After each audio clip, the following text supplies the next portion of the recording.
टी20 world cup में semifinal match में Bharat England के हाथों हार गया। इस पर तमाम भारतीय क्रिकेट प्रेमी टीम को कोस रहे हैं और अपनी भड़ास निकाल रहे हैं। ऐसे में भगवान कृष्ण का जीवन चरित्र सहज ही याद हो आता है। मथुरा की एक कैद में माता देवकी के गर्भ से जन्मे कृष्ण ने अपने आचरण से मानव जाति के सामने कई ऐसे उदाहरण रखे जो जीने की राह दिखाते हैं। ऐसा ही एक उदाहरण है उनके रणछोड़ बनने का।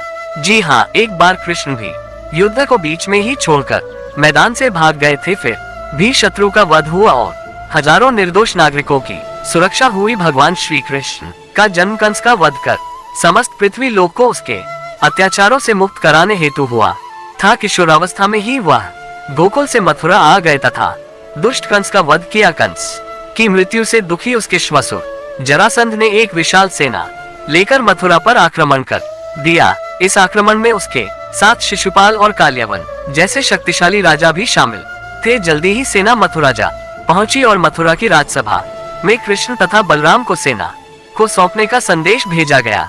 इस युद्ध को टालने तथा मथुरा के निर्दोष नागरिकों को बचाने के लिए कृष्ण ने रातों रात वहां से सैकड़ों किलोमीटर दूर समुद्र में एक नई नगरी द्वारिका का निर्माण करवाया।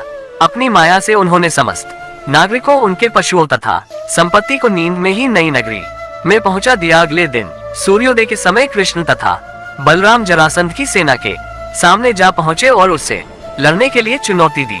जैसे ही जरासंध और दूसरे राजाओं ने कृष्ण को मारने के लिए शस्त्र उठाए, दोनों भाई भागने लगे। उन भाइयों के पीछे जरासंध तथा काल्यावन जैसे राजा भी भागने लगे। कुछ ही देर में दोनों भाई बहुत आगे निकल गए और उनके पीछे केवल मात्र काल्यावन रह गया।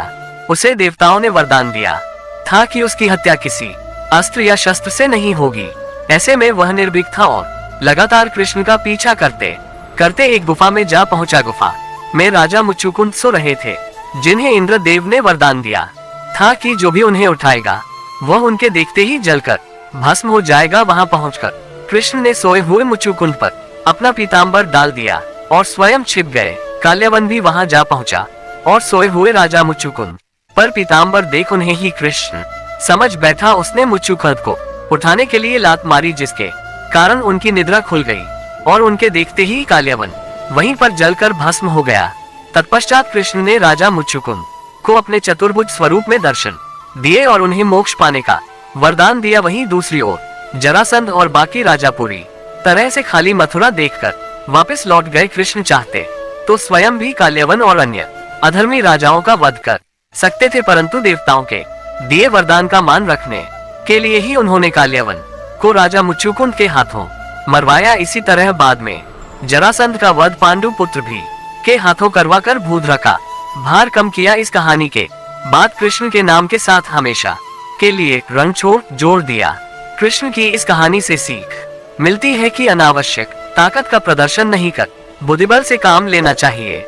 इस तरह हम अपनी शक्ति को खर्च होने से रोक सकते हैं और बड़े से बड़े संकट का भी सामना कर सकते हैं।